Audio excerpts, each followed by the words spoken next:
అధిక బరువును దాటిపోయి ప్రమాదకరమైన ఊబకాయంలోకి వచ్చాక ఆహారంలో మార్పులు, వ్యాయామాల సాయంతో కూడా పెద్దగా ఫలితం కనిపించదు. ఇలాంటప్పుడు పొట్టకు కుట్టు వేయడం ద్వారా బరువును తగ్గించే బేరియాట్రిక్ సర్జరీని చేయించుకోవాల్సిందిగా డాక్టర్లు సిఫార్సు చేస్తూ ఉంటారు. అయితే ఈ బేరియాట్రిక్ సర్జరీలపై మనలో చాలా మందిలో చాలా రకాల నమ్మకాలు ప్రచారంలో ఉన్నాయి. బేరియాట్రిక్ సర్జరీలతో దుష్ఫలితాలు చాలానే ఉంటాయని, కొన్ని సందర్భాల్లో ప్రాణాంతకంగా కూడా పరిణమిస్తాయని నమ్ముతున్నారు.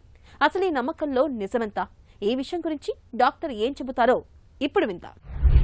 వాళ్ళ యొక్క అనుభవంను ఆ పేషెంట్కు చెప్పి కరెక్ట్గా వాడికి అవగాహన అయ్యేట్టుగా చేసి ఆ ఆపరేషన్ చేసుకోమంటాడు. అది ఇంపార్టెంట్. గాల్ బ్లాడర్ చేస్తారు.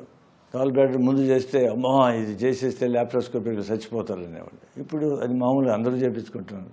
అపెండిక్స్ చేయించుకుంటున్నారు. వాటికంటే తక్కువ ప్రమాదం ఉంది. కానీ చేసేవాడు ఎవరికి వానికి అనుభవం ఉందా, మంచి అనుభవం ఉందా, దాన్ని బట్టి ఆ సర్జరీ సేఫ్.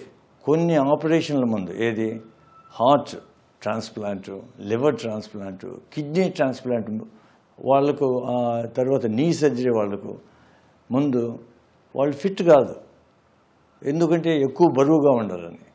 అటువంటి వాళ్లకు మేము ముందు బ్యారియాట్రిక్ సర్జరీ చేస్తాం.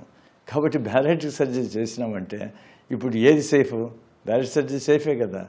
అంత హార్ట్ బాగాలేనోడు, కిడ్నీ బాగాలేనోడు, లివర్ బాగాలేనోడు, నీస్ బాగాలేనోడు వాళ్ళందరికీ మేము సర్జరీ చేస్తే వాళ్ళు బాగై వాళ్లకు ఎలిజిబిలిటీ వచ్చింది అంటే ఏమని, ఇది చాలా సేఫ్ సర్జరీ.